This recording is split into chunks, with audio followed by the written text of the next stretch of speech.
What's up, my DoorDash gang? What's up, my Grubhub gang? This is your boy, Kingfish, aka Big Al, coming at you with another video. What it do, family? Hope everybody is doing well. Good morning to everybody. First of all, I'd like to thank God for waking me up this morning on this beautiful Wednesday. Yes, today is Throwback Wednesday, guys. You know, today is one of my favorite days out of all the days. Hell no, Thursday is not my favorite day. I don't give a damn. Saturday is not my favorite day. But Wednesday, Throwback Wednesday is my favorite day. Only because you get a chance to reminisce, guys, and I love reminiscing. If you know me, you know I love talking about the past. Alright, guys, so since we're going into Mother's Day weekend, it's all about the mothers. So today, family, I want you to think about your favorite thing about your mother that sticks with you today, to this day. The favorite things about your mother that stays with you today, that you love and admire her for. Alright, guys. Of course, I got to go first. You know, it's my video. It's my Throwback Wednesday. You know, I could say the most important thing for me, for my mom, is her strength. My mom is a very strong black woman. Very strong black woman. Not over opinionated, but I'm just talking about strong, man. I watched my mother for 40-something years, man. I know her struggle, I know her life, I know her story. And she is a strong black woman. The things that my mom went through growing up as a kid, the things she went through as a young adult, going into her womanhood, it's just amazing that this woman is able to still be here on this earth. And praising God, you know what I mean? I know my mama walk, you know what I mean? And my mom have a strong presence about herself. She's very respected in the neighborhood. She was very respected in Maryland, you know? My mom hung out with the worst of the worst kind, you feel me? You know, she cooked for the thugs, the murderers, you know, in Baltimore, Maryland. They respected her, you know. People that you would pee your pants when you see used to knock on my mom's door for advice. And then they said, can I have something to eat, you know. I'm talking about the lowest people that would kill you for nothing, you feel me? I never was scared of them because my mother wasn't scared of them. You know what I mean? My mom would walk the neighborhood, man, and she see something she don't like, and she'll voice her opinion, and they won't mess with her because they respect her. So I got to say, the biggest thing for me was just watching my mom and her walk, you know, her everyday walk. She said it, she meant it, and she had always been my role model. You know, always want to have that strength that my mom had and whatnot. I have a little bit of it. I don't have a lot of it, but I have a little bit of it. You know, I'm still working on some things. But my mom, I do have her fearlessness. I have no fear when it comes to dealing with human beings.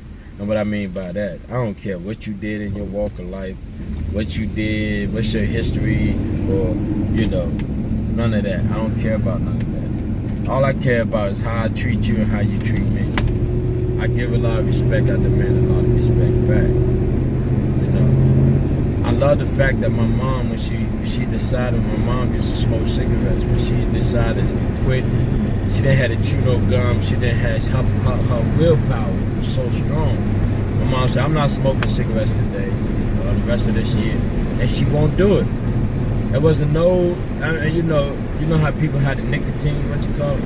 My mom would kick it the same day.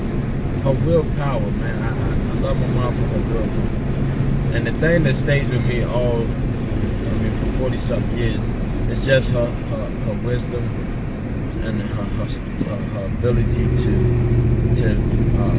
change the setting in the room when she walk into it. You know what I mean? And she don't play. The whole family respect my mom. You know, the whole family. You know, my mom been through some things, guys. But now, you know, and her walk with her religion, has been pure. What I mean by that is, she preaching, she teaching, she walking, she talking, you know, that type of thing. You know, she's not perfect, by no means. But when she walk the walk, she talk the talk. She say what she mean what she say. You know. And when you cross her, she gonna let you know she crossed you. She gonna let you know she forgive you. She gonna let you know that, you know, she ain't dealing with you. But she gonna let you know she love you. But she not dealing with you at all. You're not getting none of those buttermilk biscuits or that bacon, that egg, or none of that. You know. By no means is she gonna say I hate you or anything. But her ability to cut people off and love them at the same time, man, I wish I could do that. You know what I mean? But yeah, guys, the thing that stayed with you, and her cooking stayed with me forever. My mom you know how some people say you lose a touch? My mom hasn't lost a touch yet. Because she do it every day. She cook for people, she take care of people. You know, she got people that call her today and say, Miss D, can you make me this? Can you make me that? My mama do it. You know? You might have to give her a little donation. Or you'll take care of her, or she'll take care of you in a different way. Or you just buy the ingredients. You know? And she'll take care of you. And that laugh, man. My mom has a very, very, contagious laugh. I just love hearing my mom laugh, man. She laugh at anything anyway, so it doesn't matter. But she's my biggest fan. You feel me? When my mom gave me the approval, I didn't let none of my family watch none of my videos. I was like 400 or 500 videos. I mean, I was like 300-400 videos in before I let my family watch my videos. Because one, I didn't think my mother would understand what I'm doing, you know. Cause you know, I say words that she don't say, and she's a pastor. You feel me?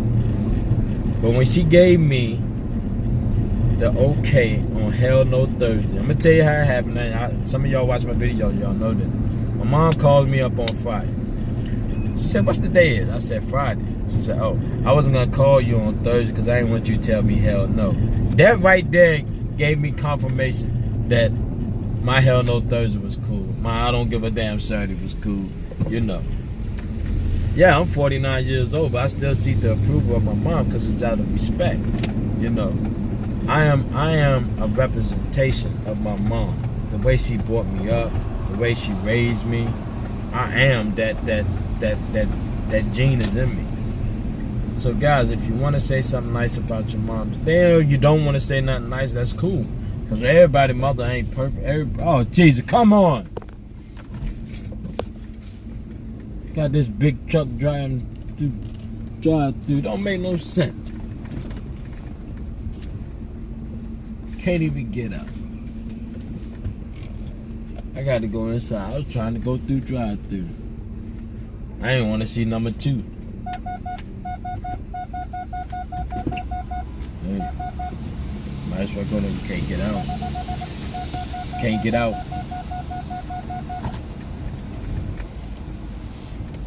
They got an 18-wheeler blocking the, what you call, you got to get in line to get out.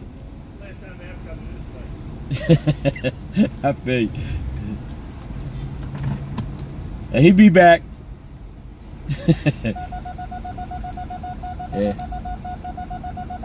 He good to throw it in reverse now. They can't get out? Nope.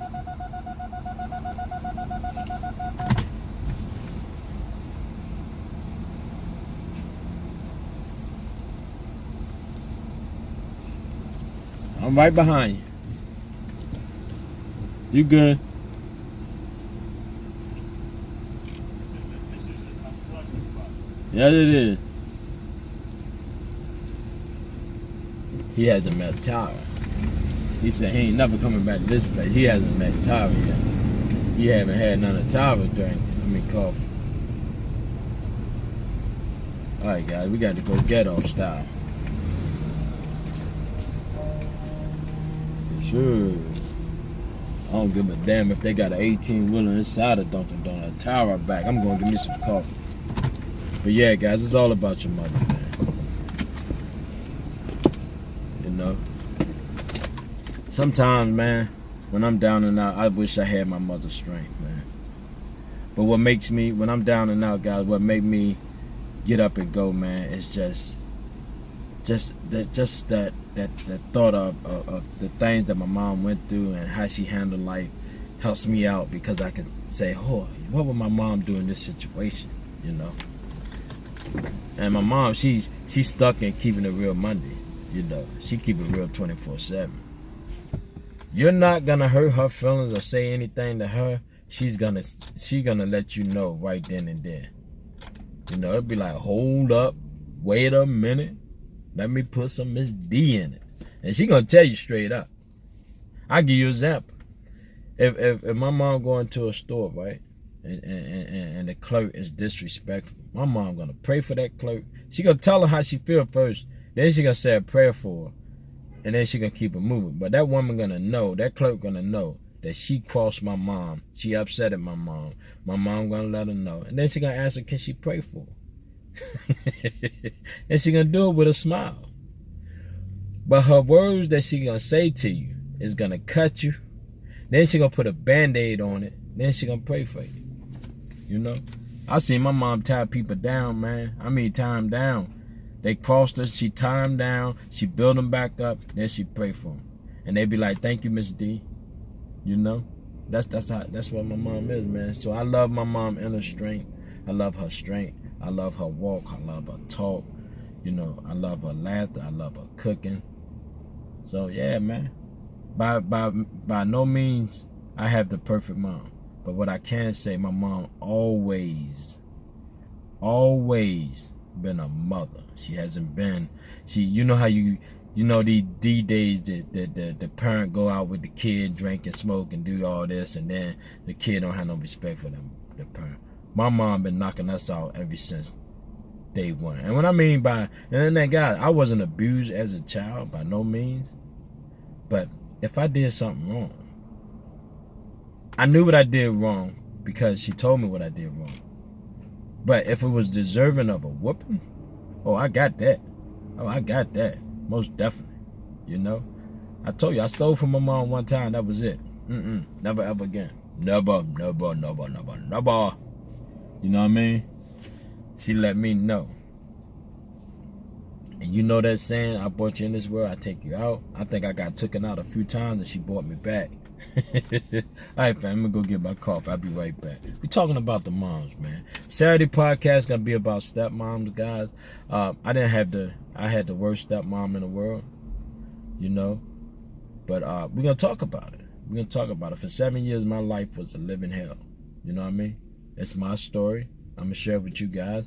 And you know, it's not to demean the stepmothers by any means necessary. I just feel like it's on my heart to talk about it. We're going to talk about it on Saturday, and hopefully we can heal somebody. Hopefully we can help somebody, and hopefully we don't piss a stepmom off.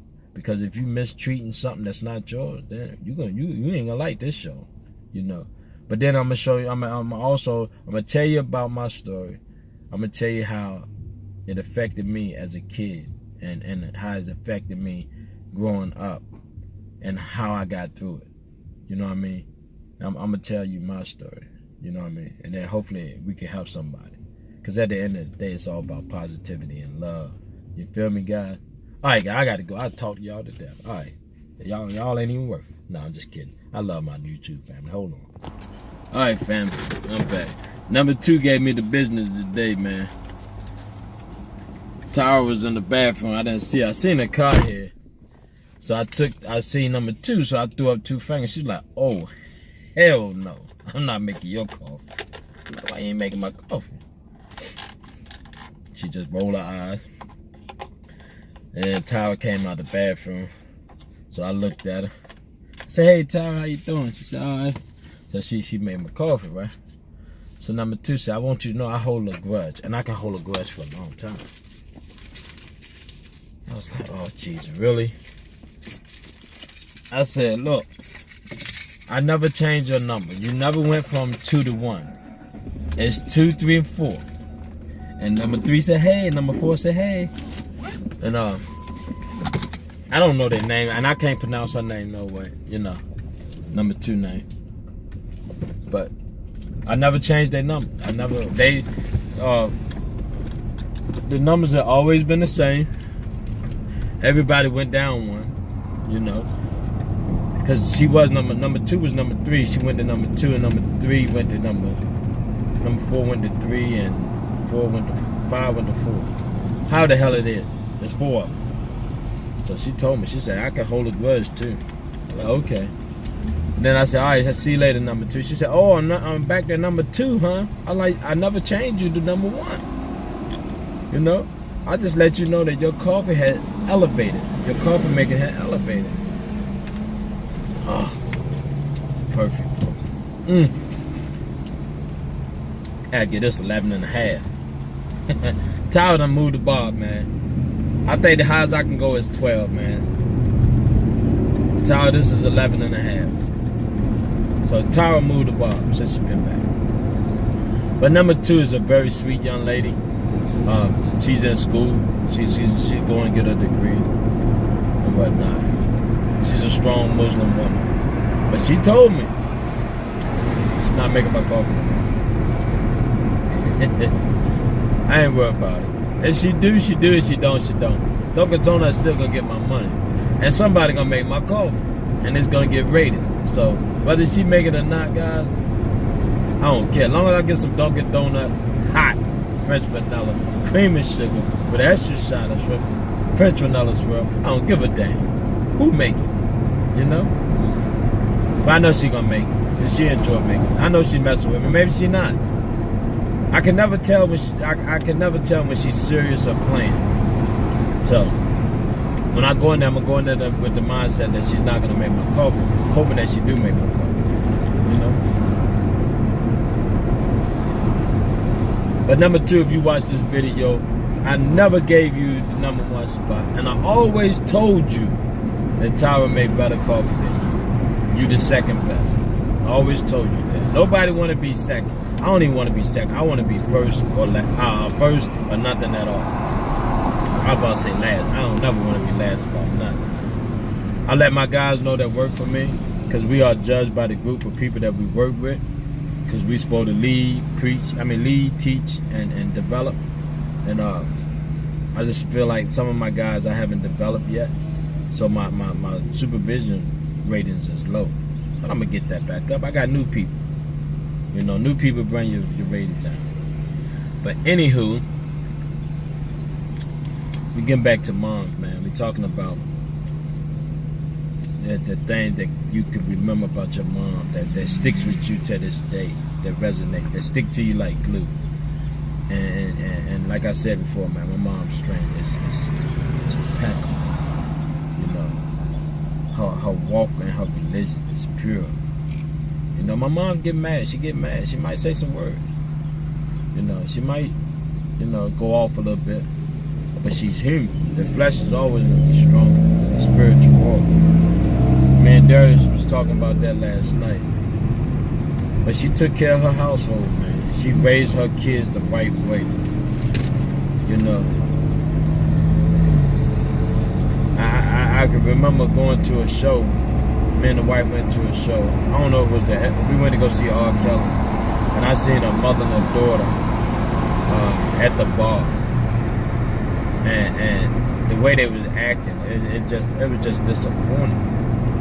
You know, it was very disappointing to me. The way that they was acting. I thought they were just friends. I thought that this girl was just hanging out with her older friend. Come find out it was her mother. And she said, this B right here is my mother. And I'm like, oh my God. Did she just call her mama a B? I understand their relationship. I ain't had nothing to do with their relationship. But it's just lines that you don't cross when it comes to your mother. Now, what me and mom did, hung out in the house, and I had she let me have my first drink. She let me have my first, but I did it in the house.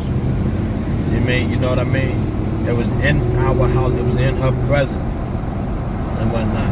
And she let us know that you can't do this whenever you want to. I'm allowing you to see if this what you want to do, if this what you want to drink or whatever, you know.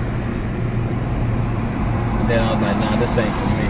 You know what I mean? My mom, she used to drink the hard stuff, bro. She was a dark drinker back in the day. And she drank the straight. It wasn't no chaser. She was a Jack Daniel girl. She was a Hennessy girl. And she drank the straight. I remember one time I went in there, I said, I'm going to hit this. Man, I spit that Jack Daniel out. That joint has always been nasty to me. You know what I mean? She let you make mistakes. And she told you the consequences behind the mistake. And my mom was a visionary. She used to tell me all the time, just like when I got my hair split open. She told me, she said, boy, I'm going to let you go to this tougher than leather show. But bring your butt straight back home. Because if you don't listen to me, something will happen to you. I already seen it. Alright, Mom. Ran into a couple friends from Lafayette. They want to go down the hop. Ran into about 20, 30 people from, what was that project? It was on the west side. Lexington Terrace. They didn't like East Side. We ain't like Lexington Terrace. They was foul, man. Them guys would just do stupid stuff. And they chasing. I bust my head open. You know, my mom told me stay away from drugs. Don't try to sell drugs or nothing like that. I got in trouble. You know what I mean? And I only got in trouble one time in my life. You know, and mom always been there for me, man. Always. I'll never forget when I went to jail. Yes, I've been locked up before. When I went to jail, man, I had to do 18 months. I lost my car, I lost everything. Right? My first day home from jail. My first day home. I called Mom and said, Mom, I ain't gonna be able to go to work if I don't get a car. She said, no problem, boo.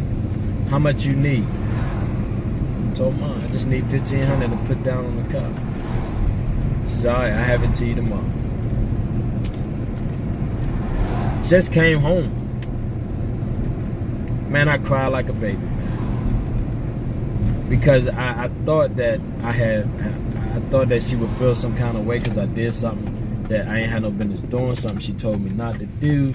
You know, I had stayed away from my family for 18 months, and my mom always raised us that you don't let nothing separate you from your family. You don't let nothing cause you to, you know, not be able to take care of your kids. And I had my son was little then, and you know, my household was falling apart because I was the driving force of my household. You know what I mean? And she always told me that if you can't run a house, how can you run a crew? If you can't be a man in your own house, how can you go out there and lead society or you know, do this and do that? And it was true. You know? It starts at home first. Same thing with the ladies, you know? So moms taught me all that. My father taught me how to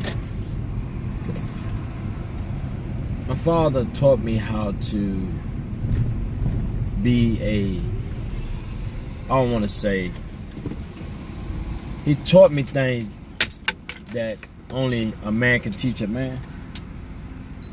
But my mom taught me how to be that strong foundation for my family. She taught me how to be the best at whatever I do. My mom instilled that in me at an early age. If you're gonna do something. When my mom, she worked as a maid, cleaning the hotels and prepare the beds and stuff, she was the best. When my mom did security, she was the best at what she did. When my mom was the cook, when she cooked cooking jobs, she was the best at what she did. And I took that and I said, I don't give a dag. If I'm a janitor, if I clean toilets or whatever, I'm gonna be that best. I'm gonna be the best that I can be. You know, not for them, but for me. You know what I mean? And I always been that way. I always been that way. I always been the top of the I've been in that top 5. You know, and I learned that from my mom. Because out of that shows people your drive, show people that you respect what you're doing. And when you can do that, people say, hey, you know what? This guy's more than that. Let's promote this guy to this. Let's promote this guy to that. My first job I started at Frank Cereal & Son. I lied about my age. I was 15 and a half. I think you can work when you're 16, but I lied about my age to get the job. You know what I mean? And when I got that job, I was still in school. You know what I mean? I think I was just about to come out. I don't know. But I lied about the job, and I worked that job part-time till I turned 18. But when I turned 18, I was the youngest supervisor that ever worked at that company at the age that I was at 18 and a half. I mean 18, dang, I keep saying a half. When I was 18 years old, I became first supervisor. You know, I've been a supervisor, manager, owner, exec. I had executive positions, you know, over my 30-something years of employment. You know, and that speaks volume for, you know, what my mother instilled in me and whatnot. I didn't care. Like I said, man, when I was a regular employee, I did everything that I was supposed to do. You know, if they say, hey, you can't chew gum, I didn't chew gum. They say, hey, you got to clean this when you get done. I cleaned. I ain't had no complaint. Never complained about anything. You know what I mean? Just did it. You know, I went to work for 8 hours or 10 hours or 12 hours. For 8 hours, 10 hours, 12 hours, I'm going to do everything I'm supposed to do because that's my job. That's how I feed my family. And moms instilled that in me. And I go there today, like at Coca-Cola, man. One of my things is when people come to me and say, Mr. Al, what time we getting off? You haven't even punched the clock yet, young man. You haven't even clocked in yet. Why the hell are you worrying about what time you're getting off? Do you have to go somewhere? Do you have somewhere to be? You know, just come to work and do what you got to do and do everything that you can do. That way you can get off the time that you want to get off. But guys, man, GB Christmas, start your day first, you know? And I'm trying to change this culture because if you're worrying about you getting off, but you're not doing anything to help you get off, it's just a repeatable cycle. Hey, Mr. Al, how you doing? What time we getting off? And I just repeat myself. Can you throw a case first? Can you punch in first? You know? So now I find that people are not asking me that question because they don't want my answer. I'm not going to give them the answer that they want to hear. But what I am going to do is I'm going to give them some knowledge and some wisdom, and I'm going to tell them, hey, that's not the way that, you know, that's not how you start your day. I can't go to my boss and say, hey, boss, what time we getting off? And I ain't even started yet. You know, my boss going to say, he don't want to be here. I'm going to help him not be here. You feel me? All right, guys, enough about that, guys. I could talk all day. But, yeah, man, this is all about the mothers today, Throwback Wednesday. The things that stick with you the most about your mom to this day. Something either she said, something that she did, or whatever. Whether it's good or bad. It's sharing. You know, we family, man. If your family can't hear your story and understand your walk, then who else can? You know what I mean? So it's all about that, man. And Saturday podcast, guys, is gonna be deep. It's gonna be serious. We're talking about stepmothers. You know, I think my stepmother ranked probably number 2 as the worst stepmom for 7 years. But I'm gonna tell you my story. I'm gonna tell you how I got over it, and I'm gonna tell you how me and her made amends to what she did to me, and on her deathbed. So we're gonna talk about that. and whatnot. So hopefully it can help somebody, and hopefully you guys can talk about something you haven't talked about or don't want to talk about. It's all about sharing, you know what I mean? I found out the best way to heal pain is talk about it. Because sometimes when you talk about it, man, it open up your eyes. It show you a different light. And when you find out that somebody went through what you went through and they still here to talk about it, man, that's amazing. Because I thought maybe growing up, I thought I was the only one going through it. But I know I'm not. You know what I mean? Just from hearing people's stories and we talk about it, I know I'm not the only one that had a bad stepmother and how I was treated and how it affected my life. And to this day, some things jog that memory. But I'm not held back to that memory because me and her made a mess. You know what I mean? It's over with. It's done, you know. But, yeah, guys, we're going to talk about it. All right, family. I don't start till 11:30, but, you know, I got to talk to y'all. This became a talk-along. I do have Postmate on. Postmate right now in Tampa is not doing anything for me. If I might get one Postmate or two, you know. Grubhub, my Grubhub app is down right now. I have to upload my insurance and whatnot. I just haven't done it yet. I'm gonna do it probably today. But yeah, guys, in Tampa, the insurance go for every 3 months. You know, my insurance, I got to upload my insurance every 3 months. I just haven't done it yet. You know, our insurance expires every 3 months. I don't know if it's just Tampa or what, but normally I have an insurance for a whole year and whatnot. But my cards say it expires on this month, and then I go get another card. When I go pay my payment, I get another card for another 3 months. You know, it's just, and then if you with Uber Eats, this will be a pain in the butt, man. I see what you're going through, Blog Life, when you got to upload something and keep uploading it to get work. But with DoorDash, man, as long as you got a car, you know, that's all they care about, man. They don't give you all that. You don't have to upload all this, proof of this and proof of that and stuff like that. As long as you pass that background,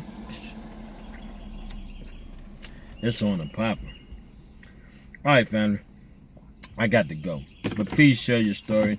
Tell me about your mom, man. What she did or what she said to stay with you to this day. You know what I mean? All right, family. I got to go, man. This is your boy, Kingfish, a.k.a. Big Al. I'm out, guys. If you're dashing, keep dashing. If you're grubbing, keep grubbing. If you're not dashing, you're not grubbing, you better get yourself some dashing grub, man. Peace, family. I love you.